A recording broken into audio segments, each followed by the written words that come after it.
舍卫国的祇树给孤独园是释迦牟尼佛住世时的重要道场之一，你知道它的来历吗？舍卫国有一个大臣叫须达，须达不但家财万贯，还非常喜欢布施，经常接济贫穷困苦的家庭和失去依靠的孤寡老人，因此人们给了他一个尊贵的别号——给孤独长者。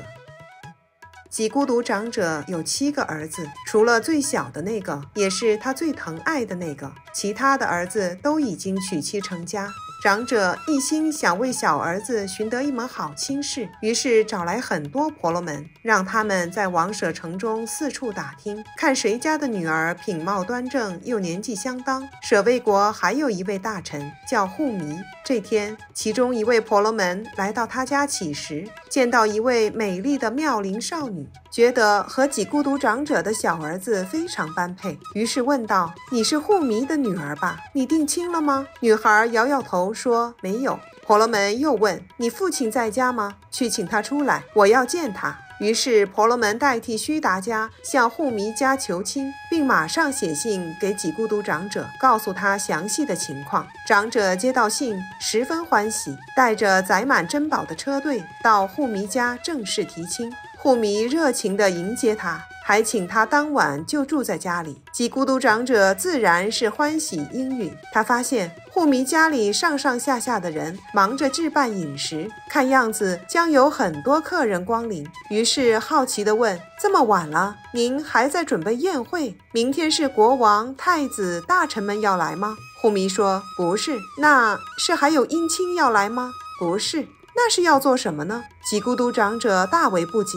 护弥合掌恭敬地说：“是为了请佛陀和众比丘们来应供。”没想到在此之前，给孤独长者从未听说过佛和比丘们的名字，当下听闻如同触电般，身毛直竖。他如有所得，心中说不出的舒畅，于是虚心向护弥请教关于佛的一切。护弥欣然向他讲述了佛陀从出生到离家修道，最终成佛的事迹。他见给孤独长者听得津津有味，又向他讲述了佛陀成道后在鹿野苑宣法，收服众多外道弟子出家为比丘的故事。给孤独长者从未听过如此奇妙之事，欢喜踊跃，恨不能马上见到佛陀。人有诚心，天有感应。此时虽然早已入夜，给孤独长者想要见佛的心念一起，竟然看到外面地上蒙蒙的有亮光，于是他追随着亮光走出了城门，期间还得到了天人的关照和指引，顺利来到王舍城外的竹林。佛陀和众弟子们正是在那里。此时佛陀遥知给孤独长者的到来，正在竹林外惊行迎接他。长者远远望见佛陀相好庄严，心中喜悦万分。他来到佛陀身边，因不知礼敬佛陀的方法，直接称呼佛陀俗家的姓名问好。佛陀马上请他就坐。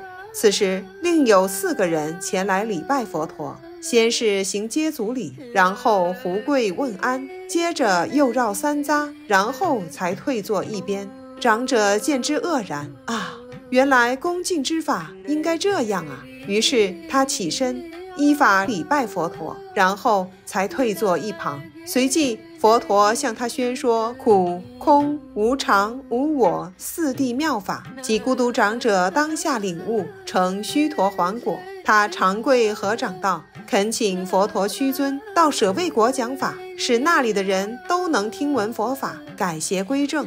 弟子能为世尊建造精舍，请世尊开许。”于是给孤独长者为儿子办完婚礼，紧接着向佛陀辞行，回去准备建造精舍之事。佛陀指派智慧第一的舍利弗与他同行，进行协助。长者问舍利弗：“请问世尊，一天能走几里地？”舍利弗说：“1日走半由旬。”于是长者在从舍卫城通向舍卫国的道路上，每20里修建一个客栈，并在每个客栈里安置仆人及饮食卧具。就这样沿路安排妥当，长者带着舍利弗回到了自己家中。接下来就要为精舍选址了。他们看了很多地方，只有一处园林，环境、大小、远近都符合要求，只是它属于太子齐陀。于是几孤独长者去拜见太子，请求他将这片园林卖给自己，给佛陀建造精舍。齐陀太子笑着说：我不缺钱花，这片园林我很喜欢，常去游戏散心，不卖。长者再三恳求，太子拗不过他，只得故意抬高价格，想让他知难而退。如果你能用黄金将园林铺满，不留一点空隙，我就卖给你。没想到几孤独长者一口答应了下来。太子慌了，我是开玩笑的，您作为太子岂能妄语？如果妄语欺诈，将来怎么继承王位领导人民呢？说着，几孤独长者就要拉着太子去打官司。齐陀太子只得同意，他也要看看几孤独长者到底舍不舍得用黄金将园林铺满。长者大喜，命仆人用大象将家中所有的金子驮来。没过多久，80顷园林即将铺满，金子已经用完，只剩少许地面还没有铺上。几孤独长者陷入了沉思。齐陀太子见状，忙说：嫌贵的话可以放弃。不，我在想哪一处仓库的金子能够正好铺满它。太子震惊了，几孤独长者为了佛能够如此轻视财宝，佛定是一位大德尊贵之人。于是他对长者说：你不必再拿金子来了，园子的土地归你所有，树木归我所有，我也要供养佛陀，我们共同为佛建造精舍吧。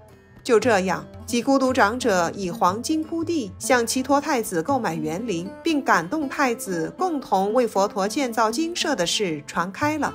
六世外道得知此事，到国王那里请战，我们要与瞿昙沙门斗法，如果他胜了，便允许他们建造精舍；如果他技不如人，那就得将那片园林让我们居住。国王应允了他们的请求。几孤独长者得知，便发愁了。他知道这些六师外道个个修炼年深时久，法术精湛，这精舍恐怕是建不成了。舍利弗请他放宽心，不用担心，只管让他们前来比试。于是7天后，国王在城外搭设法台，让六师外道与舍利弗较量法术。那时锣鼓喧天，鞭炮齐鸣，红旗招展，人山人海。国王到了，六师外道到了，几孤独长者也到了，可舍利弗却没到。六师外道得意洋洋：大王，瞿昙弟子有自知之明啊，真到了比试的时候，他就不敢来了。